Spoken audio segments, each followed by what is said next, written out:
Welcome to Beyond the Launch, the podcast that explores what really happens after the deal is signed and the product goes live. Because real impact doesn't come from implementation alone, it comes from intentional, strategic customer success. Hosted by Ivan Whitaker, an experienced executive in sales, customer success, and implementations, including complex 911 and public safety implementations. This podcast goes beyond the launch to uncover what truly takes drive, adoption, measurable outcomes, and long-term success. I am so excited to join in from the Utah Podcast Studio. Today we have a special guest, Michael Martin of RapidSOS. Michael is the founder and CEO of RapidSOS, the leading public safety AI company that unlocks mission-critical intelligence for first responders and security teams, enabling faster, smarter, and more accurate emergency response. Today, RapidSOS helps power emergency response for 23,500 plus federal, state, and local agencies, 250 plus companies, and 723 million devices in 16 countries. Michael founded RapidSOS with a team from MIT in 2015. RapidSOS has raised $450 million plus and supported over 1 billion emergencies with thousands of stories of lives saved. Michael was named to Forbes 30 Under 30 healthcare lists and has been featured in national media, including NYT, USJ, Fox, CNN, CBS, ABC, Time, USA Today, Bloomberg, and TechCrunch. Michael is a respected AI innovator holding over 100 combined issued and pending patents in public safety AI. Michael, it is so great to have you on the podcast today. Thank you so much for joining in. Thank you for having me, Ivan. It's so great to be here. We've known each other for a while, and I'm really excited about today. So Michael, mentioning knowing each other for a while, I first met you, seems like a long time ago now, at Priority Dispatch Corp, where you were trying to secure a partnership. And I saw your passion come through there. I remember saying, man, this gentleman is just very, very passionate about what he believes. And I saw a couple of, I think it was a TED Talk, and then there was a podcast where you mentioned 2 events that drove that passion. Can you talk about those events? Yeah, I mean, I grew up in a rural farming community in Indiana, and fortunately had not really thought about 911 much, and came to New York City for my first big job after college, Ivan, and it was in one of these finance jobs in venture capital, and I was basically just making slides till like 2 in the morning. And at the time I was living in Spanish Harlem, and I got off the subway at about 2 in the morning and had my welcome to New York mugging experience. And it was the first time, Ivan, that I'd ever really thought about calling 911 and realized, like in the middle of an emergency, just how challenging it is to get out your cell phone, dial a number, and somehow have this coherent conversation. And it would be just a few months after that my father actually was at home by himself. And where I grew up, Ivan, we like to watch the Weather Channel for fun. And so my dad was watching the Weather Channel, and they were kind of dramatizing this heavy snowfall we were having and talking about how that can make a roof collapse. And my father, who's now in his mid 70s, if you knew my dad, very independent. He climbs up on the roof. No one's at home in the middle of this like blizzard, starts knocking the snow off the roof. And, unfortunately he slips and falls, and he falls off the roof onto our driveway. And, today, fortunately, he's fine, but he shatters his hip, he breaks his wrist. And, this was, where I grew up, we had spotty to no cell reception.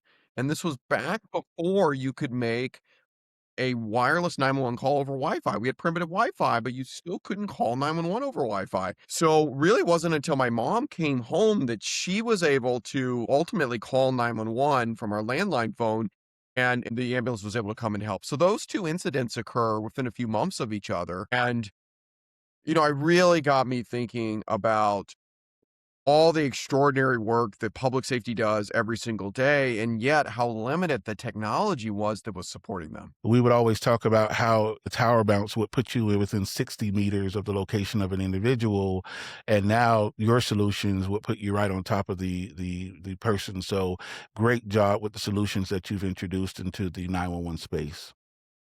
Yeah, so we were I mean, it's generous for you to say that, but, we were a bunch of tech nerds, right?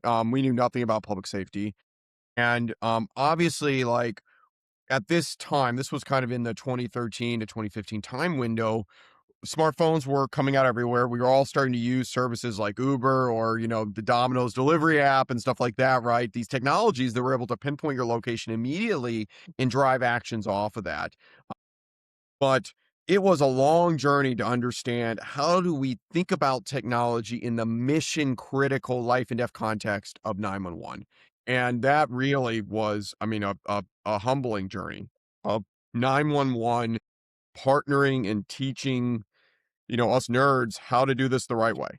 And Yeah. obviously, it's a decade later now. I mean, we support 23,500 agencies. We've supported the incredible work of 911 across over 1.1 billion incidents.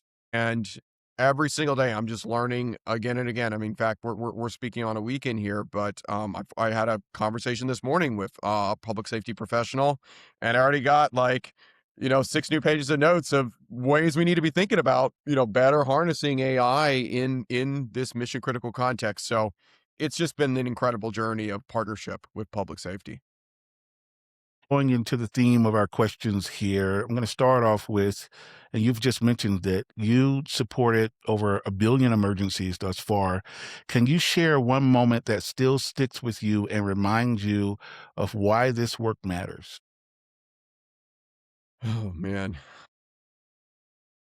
So many moments, Ivan, of um just profound appreciation for 911 and public safety and humbling of the intensity of it. I'll share two moments, one of sadness and one of triumph. I will never forget, Ivan, it was one of the first 911 calls I ever listened on. So I was in grad school at the time. I was at Harvard. Nick, my co-founder, was doing his PhD at MIT, and we had an early team out of MIT that were working on this technology. And we had all the tech arrogance of grad students at Harvard and MIT who thought technology was going to solve all these problems, right? And I Right. remember going to visit a 911 center in rural Massachusetts and getting a chance to listen in on some calls. And it was one of the first calls, Ivan. It was a mom who was called after her son had committed suicide. And she was hysterical, screaming for an ambulance, as you would expect. He had hung himself in his closet. And I remember so clearly. She took her I took my headset off, and it was a beautiful spring day, and I walked outside. I lasted 15 seconds on that call, and that 911 telecommunicator stayed on the phone for the next 9 minutes and stayed with that mom until the ambulance arrived. And that was the first of so many humbling moments of realizing that technology couldn't come close to ever replacing the extraordinary work of the humans of 911 and their Yes. life-saving dedication and how they show up every single day. I mean, that, I had a chance to recompose myself. That 911 telecommunicator had to stay on the phone and then go answer the next call and the next call and the next Yes. call and finish Yes. that 10, 8, 12, 12-hour shift. And, that was a really significant moment that has stayed with me. I think that over this decade, we have been fortunate now that thanks to the partnership with public safety and deploying this technology, we get nearly daily stories from 911 centers about impact. And I actually Yeah. carry we create books of stories. About every month, we create a new book of stories of lives saved from 911. And I actually carry the latest book typically with me in my backpack because I want the physical weight of that when I'm, you know, walking into the office or generally just traveling around. And I brought this book's a little bit older, but this is one of these books, and every page here is a story of the extraordinary work of 911 to save a life, and Right. a story that Rap SOS had a small part in helping, right? And Right. we had a moment late last year where actually sorry early this year where we had a chance to bring together an individual whose life was saved and the whole chain of public safety that saved that individual's life. And this was A guy who was driving home after work, in Michigan, and, um, had an accident where he veered off the road and crashed into a tree. He was, uh, briefly unconscious, and, his Apple Watch detected the crash, which was amazing. These advances in technology, and RapidSOS helped drop all that data directly into that local 911 center, and it was just amazing, right? The power of the people of 911 to take that data and instantly action it. So in 13 seconds, the first units were dispatched, Ivan, and within 4 minutes, the first units were on scene. Now his vehicle had Wow. burst into flames, and the body camera footage is quite intense. I mean, you literally see these first responders pulling this guy out of the cab of his work truck, and his boots are on fire. And he made a full recovery. And we had the privilege of being there when he was reunited with the 911 telecommunicator that took the call and the first responders who literally pulled him out of that flaming vehicle. And obviously, that was just one of those 1.1 billion incidents, but it's just the extraordinary power of public safety in 911. And what a privilege of a lifetime to be a small part of it. So, yeah.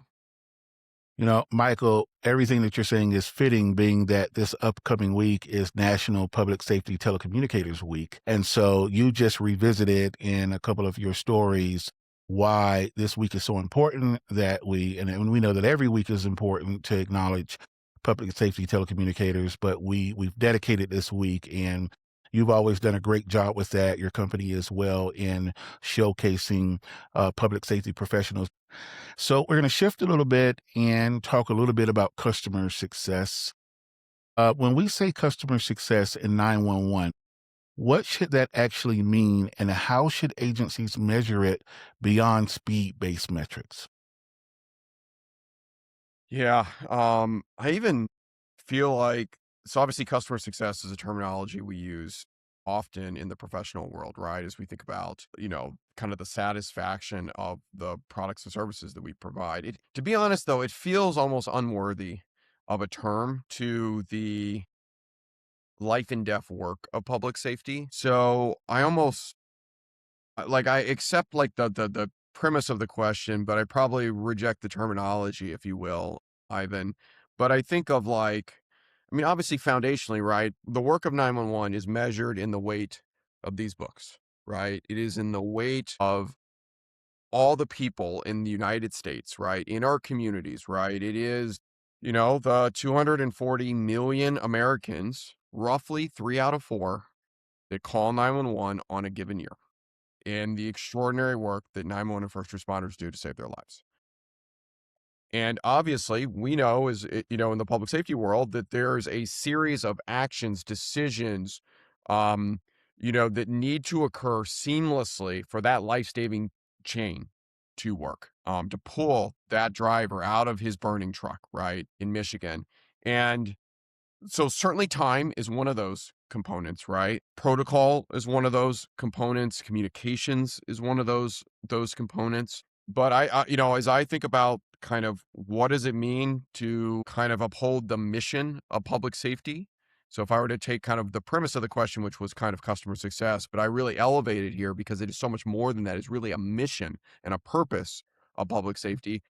I think that is measured in the stories of lives saved, right? It is measured in how the fact that the fatality rate from car accidents in the United States has fallen by close to 20% over the last 5 years. Like, that is the power of 911 and public safety professionals. And obviously, the opportunity of technologies trying to, support that work. Last year, RapidSOS supported 7.4 million car accidents across the United States, where we would pass telematics data, obviously precise incident location, how many people were involved in that accident.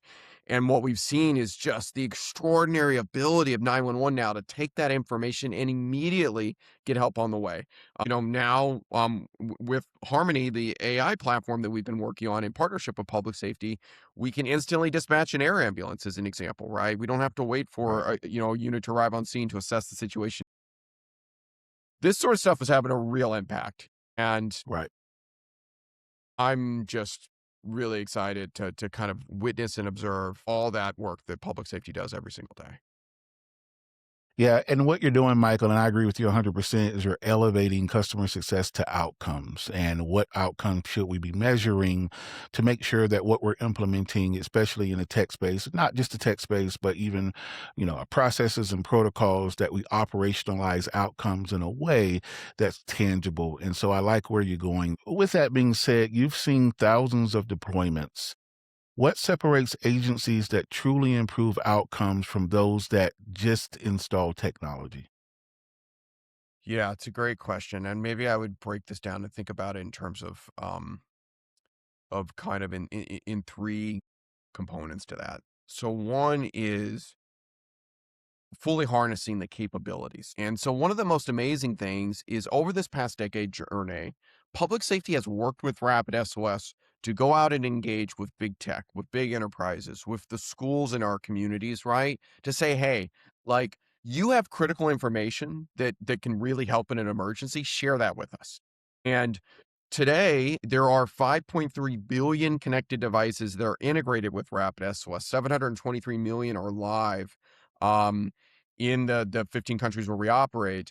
And that's going to look something like 450,000 connected buildings, 19,000 schools, 25 million connected vehicles, a couple million trucks, hazmat sensors, automatic AI weapon detection systems that are running on camera feeds, over 100 million camera feeds. We have tens of millions of health profiles in our platform. So no longer is it just a phone number, right? Now it is the full picture of that incident, right? In some cases, detected even before a human does. Last year with partners, we detected over 700 weapons in schools before the first shot was fired, Ivan. And so step number one, I think, for public safety agencies is to realize like this capability set exists basically. And we've got to make sure we've activated it, that we're using it on every single incident. So Rapid SOS Public Safety has guided us to say, like, you don't have to use Unite to do this. You have to have Rapid SOS integrated though. So if you're not using Rapid SOS, you're missing that, right? And you're managing all your cardiac events without knowing the health profile, maybe without knowing the precise location, without knowing the emergency contacts, right?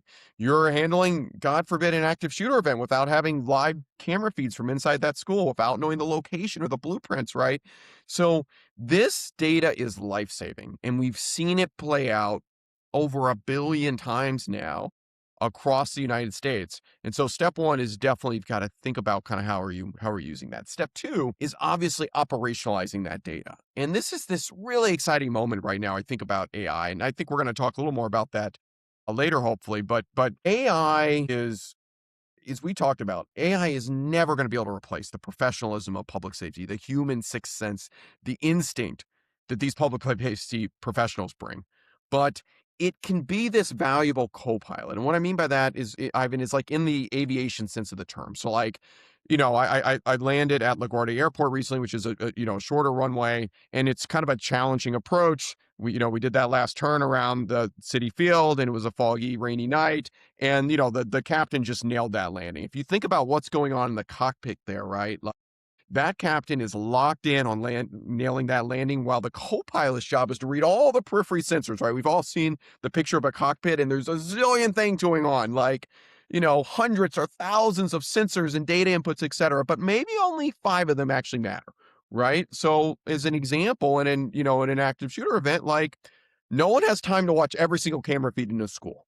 But the power of Harmony, and with some of our partners, right, is that AI can watch those camera feeds for you and say, hey, Ivan, captain of the plane, this image is relevant. I have here what looks like a suspect with an AR rifle, right?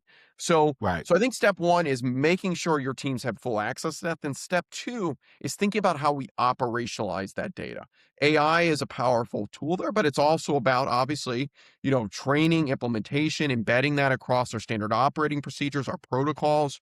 All that sort of work becomes critically important. And then three is, I think the incredible work that public safety is trained to do every single day, which is those after action reviews, that continuous improvement process, right? How are we learning off every single incident and getting better? And once again, we're seeing the power of Harmony to be that co-pilot on these incidents. So Harmony can allow you now to replay an incident, right? And what we're seeing is that you can actually start to look forward on that and actually see predictability. Because as you all know from running one of the largest comm centers in the United States, is like 911 calls aren't random, right? Like they follow a predictable sine wave function. We all know that afternoon rush hour is going to be busier than 4 a.m. Typically, we know that July 4th is going to be very busy. We know the New Year's Eve is going to be busy, right? And so you start to build this predictability. And when you take already that knowledge and then you combine it with all these sensors with real-time information about traffic data, road conditions, weather event data, you start to really build forecastability on 911 traffic and the ability to think about staffing levels, even staging resources, and eventually actually coordinating back with that network of sensors and devices to actually change things like vehicle and driver behavior when we are entering a high-risk accident zone, as an example. So I'm really quite excited about those three pieces and just continuously amazed at the ability of public safety leaders to stitch all those pieces together. Michael, you're matching my energy in the industry of what's to come. And I've mentioned previously that I'm not fatigued at all at the technology. I'm learning every day and trying to see how we can operationalize that even at my center. 911 centers are complex environments, Michael, as you already know, legacy systems, staffing challenges. Whatever you learned about implementing innovation without overwhelming the people that are doing the work. Yeah. Every step of the way has been a learning journey for me here. And I don't think that we would have ever gotten any of this right if it hadn't been for 911 iterating and partnering with us. We had over 5,000 beta users before we ever launched the core platform, Ivan. And I mean, I just have notebooks and notebooks and notebooks full of notes and lists and lessons learned and things we got wrong, right? I think most of the tech world is just lives so far from the realities of what it is like to listen to a call of a mom who's calling when her son has committed suicide, or to hear someone call to order a pizza and know that that's actually a domestic violence case, right? Or any of the other 250 million emergencies that 911 is going to manage this year alone. And so, I think we've learned so many things along the way. I will highlight, I think, three of them here. The first is interoperability. Like, I'm talking to you from New York City right now. I grew up uh, about 10 miles from a town of 1,500 people. So the way that New York City is going to manage response is very different than rural Indiana, where I grew up, right? And so none of this can be one size fits all. It has to be bespoke for the specific operational demands, the tech stacks, the capabilities, the types of emergencies in that local community. There is a reason why 911 is still deeply embedded in our local communities. And it interfaces with our school systems, our communities, our churches. Like 911 is just such a core part of America's infrastructure and who we are in our local communities. And so I think that implementing technology in 911 has to be done in a way that is interoperable across an agency's tech stack. So that's not just one system. You have to work with all the systems that are embedded there. RapidSOS, I think we just crossed over 6,000 public safety software integrations. In a world where we're seeing more and more consolidation in silos, like RapidSOS, like we aspire to be neutral and support everyone. And so you can access all that life-saving data, whether it's through our platform Unite, or through your CAD system or your phone system or your integrated application or your map, your radio network. Like we support all that. And as you know, we don't charge for any of that, right? We have no charge for any Right. of these integrations. It is free. And so I think that's first inside your agency. But then we also have learned that, major incidents require mutual aid. And this like spirit of backing each other up, which is so instrumental and core to who public safety is. And I've seen it time and time again. Like it's always incredible, right? That you see it is in the worst moments that like we see public safety rushing into the situation when there's a hurricane in Florida. Who are the first people to volunteer to drive hundreds of miles to be on scene, supporting, donating their time, donating their resources? It is almost always public safety professionals. And so I think we also have to think about technology that reflects that is not only interoperable across my own agency, but across all of my surrounding agencies, across my state, across my whole nation. And so we're seeing the ability of RapidSOS because we are used now by 23,500 agencies, which do cover 100% of the US population now. The ability Right. to dynamically alert and escalate very quickly based off your SOPs, based off the data that's coming in. So we know, for example, that a train is derailed. We know from all the hazmat incidents that it's severe. We can automate and action that mutual aid. And earlier this year, in partnership with AT&T, we took a 911 call from a rural county in North Carolina, and working with DC Office of Unified Communications, we rerouted that call to their agency, actually inside a semi truck that they had, their Thor platform, a mobile command unit. And they answered the call and they had all the data seamlessly. And then we interop in with the local agency's existing platform and CAD systems. Number one is that interoperability. Number two is the ability to actually operationalize this data. And we talked a little bit about that before, so I'll try to be a little faster on this. But like, we cannot just like when we found a RapidSOS, I just thought, oh, more data the better. We're just gonna throw it over the wall, right? Data will magically solve all these problems. And time and time again, I frankly had my butt kicked because like I was just throwing more data in. It became totally inoperable, right? And I think Right. of an example like a recent, a recent tragedy that occurred when an individual died while being inundated in their vehicle with water.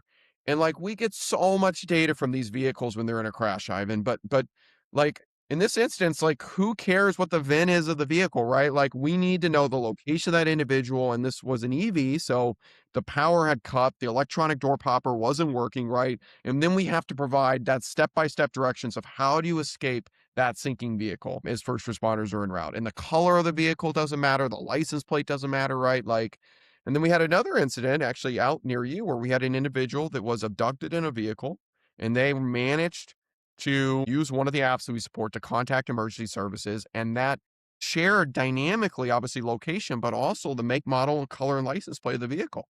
And that Yep. allowed Highway Patrol to not only know where the individual was, but to actually know the specific vehicle and pull it over and save that individual's life. So this operationalizing of that data and the role of AI to be that co-pilot, like we talked about, to kind of take all the, hundreds of millions of data feeds that RapidSOS has access to and feed only the most important pieces into the hands of that public safety professional, I think is taught me. And then I think the final thing, which I would put these two, and then I would say there's a foundation that underpins all this stuff, is just Uh-huh. learning. Continuous learning.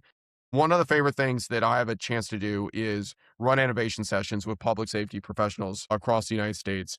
And every single time, Ivan, I learn more about how can we harness technology better. And that's also true when we're in Silicon Valley and with our tech partners like Apple and Google or our wireless carrier partners, or connected home vendors. Like there's so much expertise in all these different areas, and it's like, how do we stitch it all together and harness that collective intelligence to save lives and support the incredible mission of public safety? So, yeah, I would say interoperability inside our systems and across all of our agencies, harnessing this data in a way that is, actually useful and supportive. And then the foundation to both of those things is continuous learning. That's amazing stuff, Michael. I was talking to a phenomenal CEO, Chanel Fields of MD Ally, and she likes to speak about how 911 is the most easily accessed source to healthcare that we have in our system today. And so, couple that with what you just talked about, there's just some phenomenal opportunities in the future in 911. I'm very eager to move into our AI conversation. And so I'll start with this question of AI is everywhere right now. But in 911, trust is critical. Where is AI already driving real outcomes today, and where should agencies be cautious? Yeah.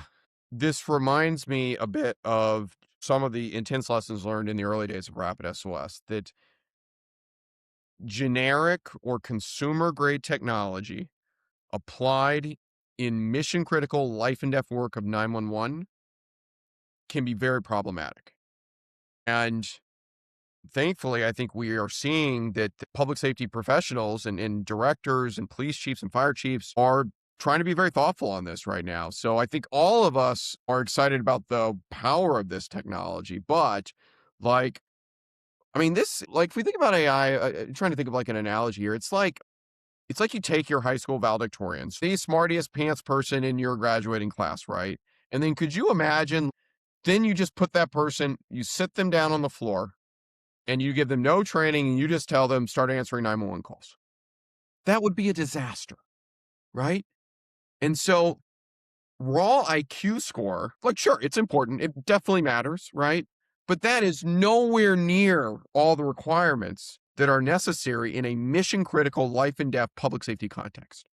And one of the things that has me concerned right now is this wave of technology providers into 911 that are just trying to bolt AI, ChatGPT, into their systems and platforms. And that AI doesn't have any of the context. So we were a little slow, actually, on announcing our work in AI. And it was not because we were not deeply embedded in this. In fact, Nick, my co-founder from MIT, did his PhD work on some of the original precursors to a lot of this work, applied in a mission critical context on America's nuclear program. So prior to his time at MIT, Nick had spent time at Argonne and Oak Ridge National Labs, and really thinking about the stochastic modeling of these highly variable reactor situations and how do we maintain safety through all these different dynamics. And so from RapidSOS, that meant deeply working with the core technology model providers and then taking this massive set of on-the-job training that we've had the privilege of sitting next to 911 on, those 1.1 billion emergencies, Ivan,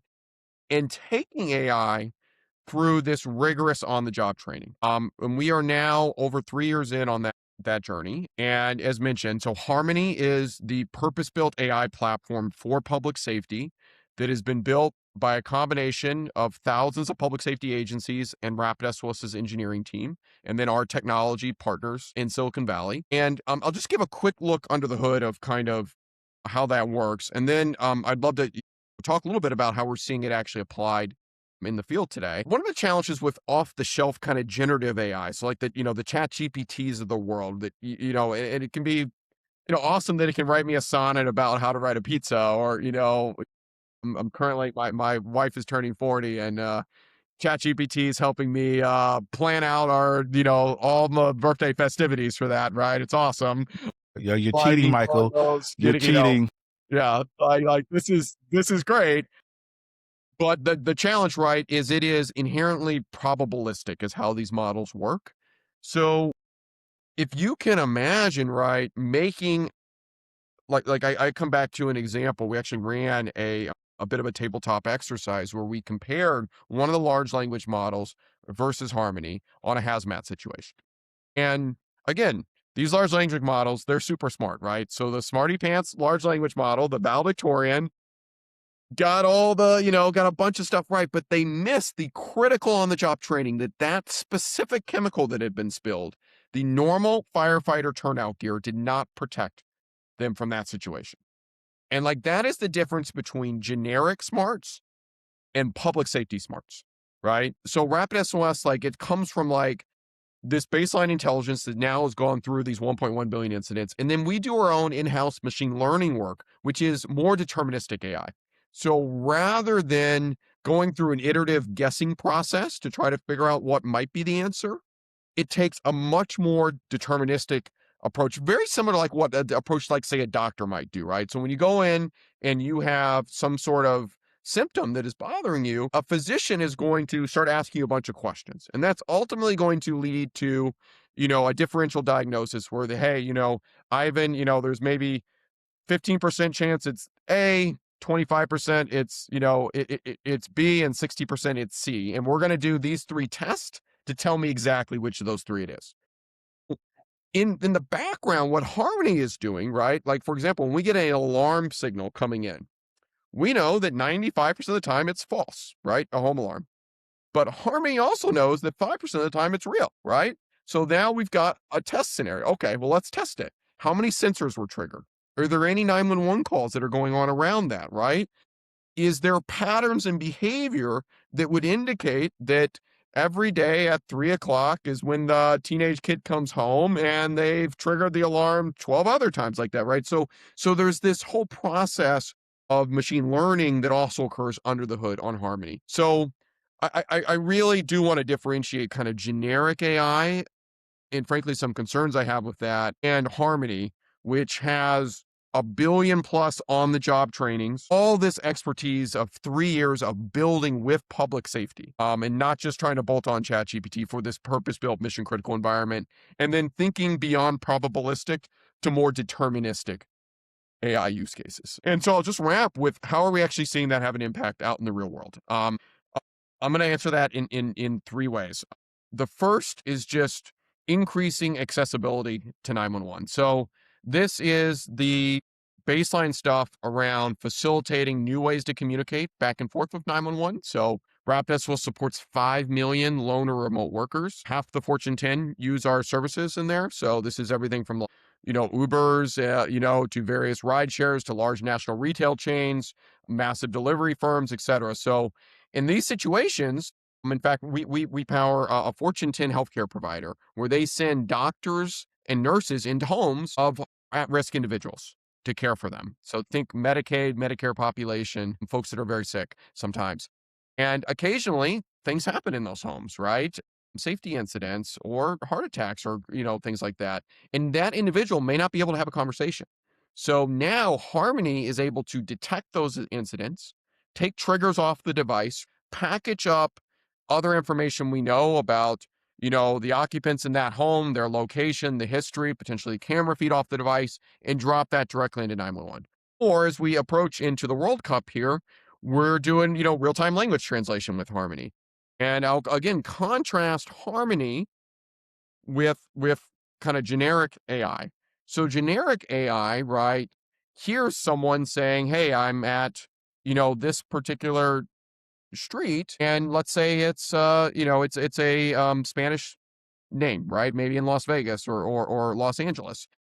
Generic AI translates the street name, but Harmony, because it's been trained on 1.1 billion emergencies, because it has the local GIS knowledge base fed into it, can differentiate between a proper noun and a regular noun and knows, hey, that proper noun, that's a street name, so don't translate that. Now, this is a journey, right? And every day we get better at this sort of stuff. But this just gives you a snippet of kind of the thinking that has to go into this stuff to kind of getting it right. So whether that is fusing sensor feeds together, translating calls, providing access for an individual who may not be able to speak, those sorts of use cases. Well, the second use case is an extension of the first one there, which is the fusion of all the data feeds. Knowing, hey, this person's calling 911 here. What does the camera say that's right above them right now, right? Or are they in a building that's on fire? How many people are inside the building? Is there smoke? Or is the door locked or not? What are the building blueprints?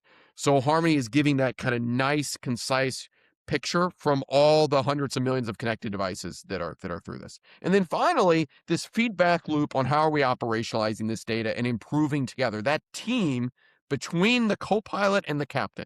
So the 911 telecommunicator is the captain. The co-pilot basically is feeding all that information through. And what we want to do is after they stick that landing, we want to give them a chance to review the footage and say, how'd we do? In fact, you see this, right? In aviation, where you see where folks will often, they'll preview the actions they're going to take. And then after it occurs, they will go back and, post-analyze how that occurred. Harmony can now do continuous QA/QC across 100% of your call volume, across your standard SOP and your protocol stack, so that we can get the AI better and also continue to coach up the extraordinary professionals of 911 to the highest possible standard, and that teamwork between them. So just to rehash, improve access, language translation, transcription, using all the sensor feeds together from the world's largest safety network, those 5.3 billion devices, 723 million live. And then finally, learn from every single incident as a team between the captain, that 911 professional, and that co-pilot, Harmony, so they keep getting better and better together. That's awesome, Michael. It's refreshing to know that you're myopically focused on safety as we take this AI journey. We know that there's more than 100 million Alexa type devices out there, and we know that all of that is being infused into the 911 space. We know that the movement is more towards Uber like automation, and we'll have access to that. So kudos to you. I know the listeners will be very encouraged to know that you're taking the focus needed to make sure that we're safe as we move forward with this technology.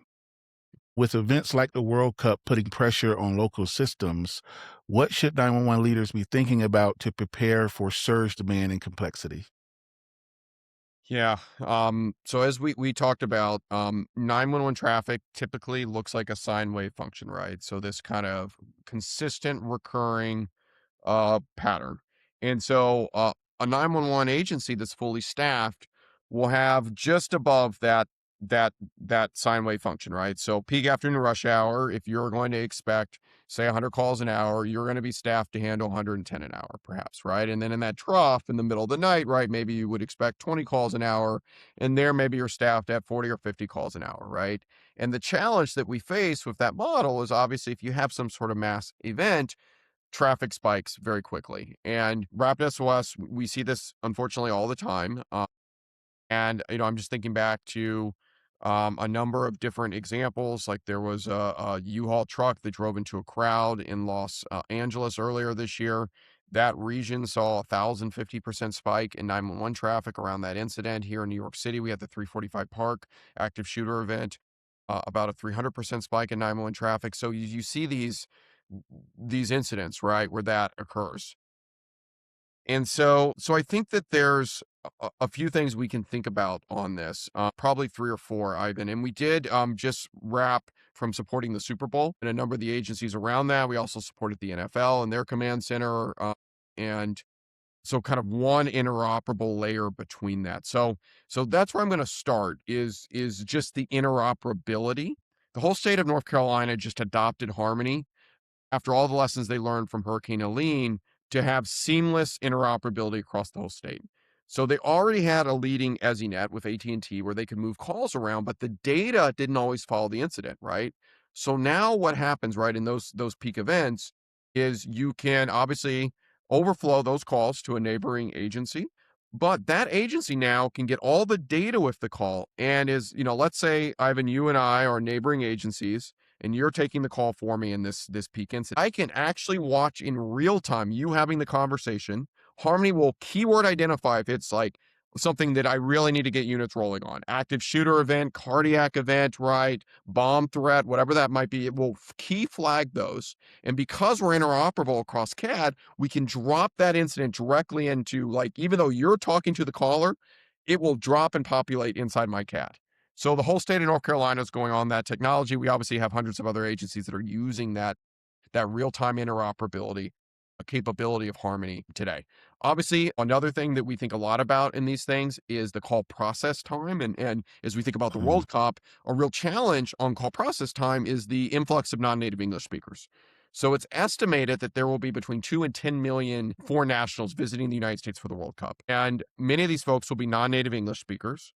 They won't know, their landmarks, their surroundings. So there's going to be a lot of communication challenges on those moments. So this is where kind of that combination of all the sensor data, so we know where that individual's calling from, right? We have sensors that are indicating their severity. We know their health data because we're embedded in, again, the operating systems of the big smartphone platforms. And then Harmony can immediately do that live language translation.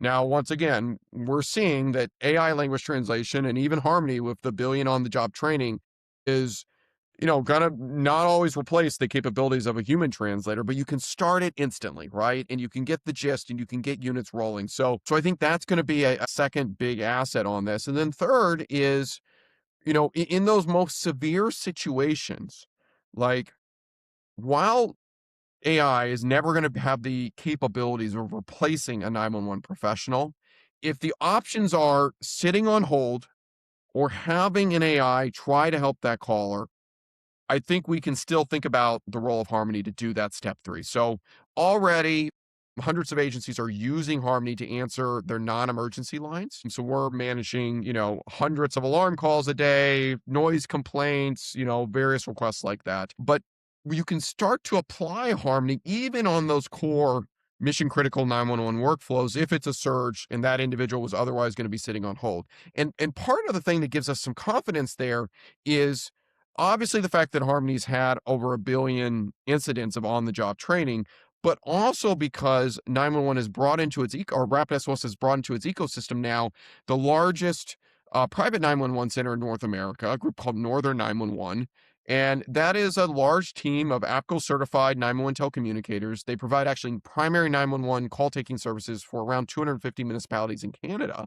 And they're here to do backup services for any US agency that needs it. So you could think of it as this team between your team, Harmony, which is your co-pilot, and the Northern 911 team.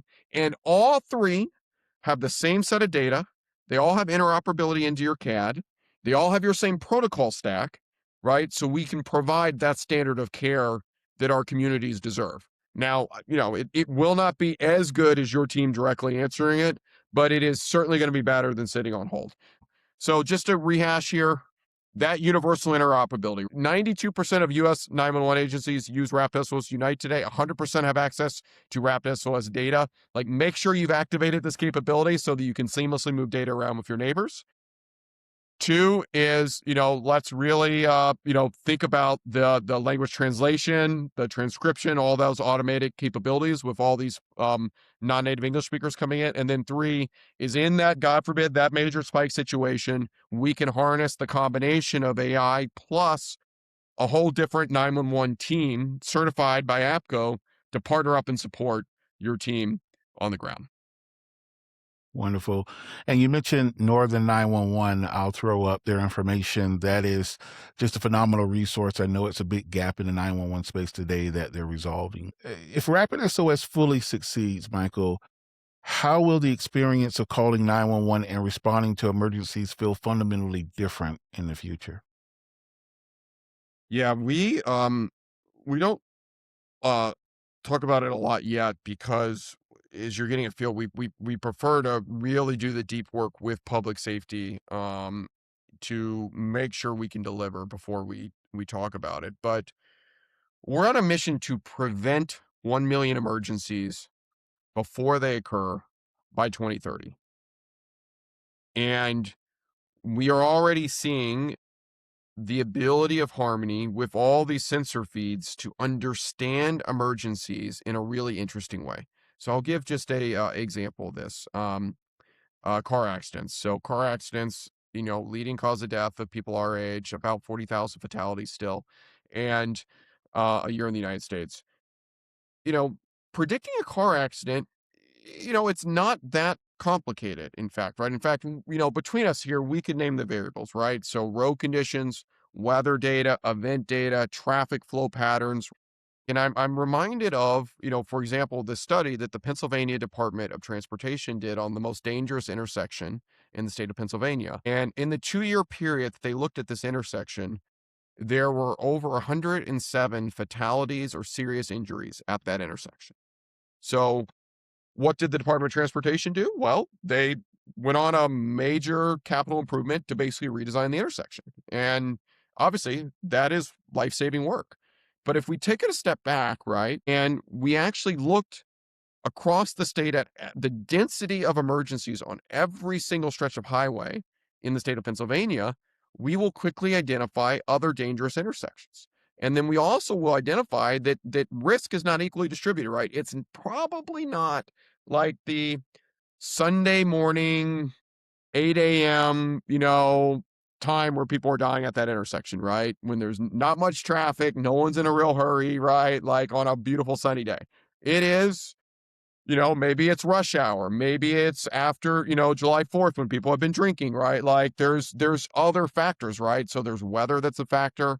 There's density of traffic that's a factor, right? There's vehicle that's a factor, and there's driver behaviors. So I was recently speaking to the president of one of the largest automotive OEMs in the United States, and he was telling me, he was like, Michael, there's a ton of things I can do to increase the safety of a vehicle. I can tighten the seatbelt automatically now.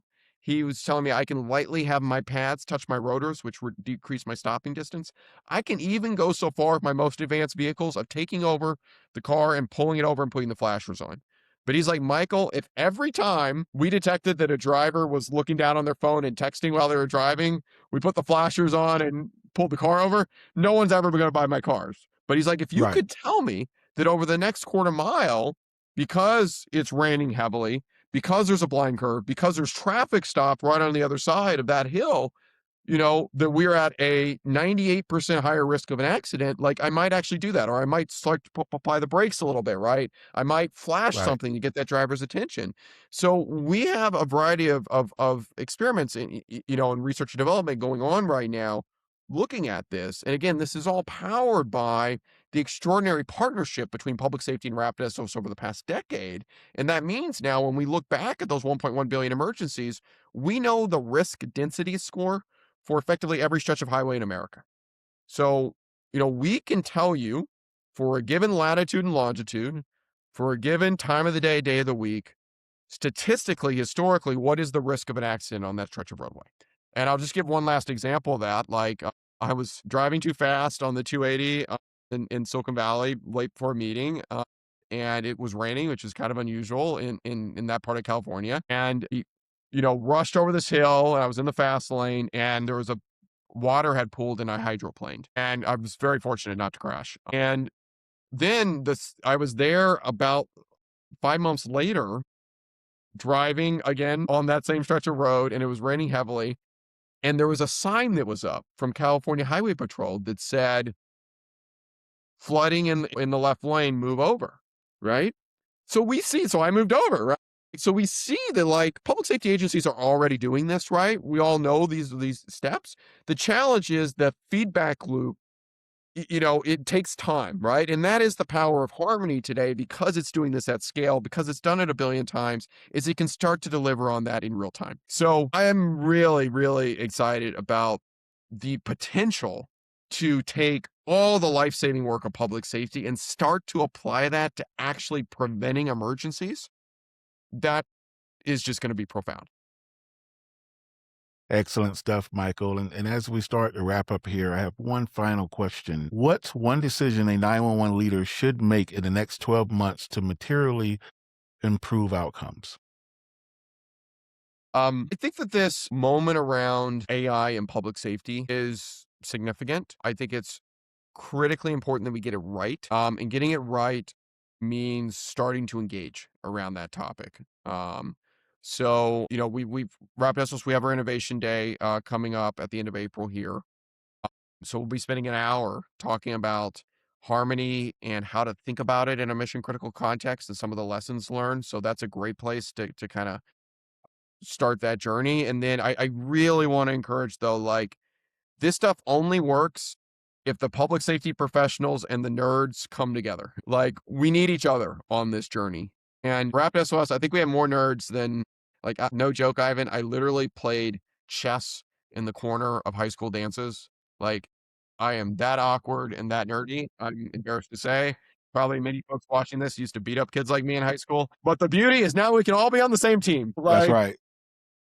So, but this won't work unless we engage. So really important that we hear from folks on this. So yeah, if you're a public safety professional watching this and you've got ideas, feedback, ways that we can partner and iterate and make this stuff better and stronger, like, we got to hear from you. And, I always cherish that stuff. You might be able to post it, but, my email address is mmartin@rapidsos.com. So let's go, let's build together, and let's do this stuff the right way.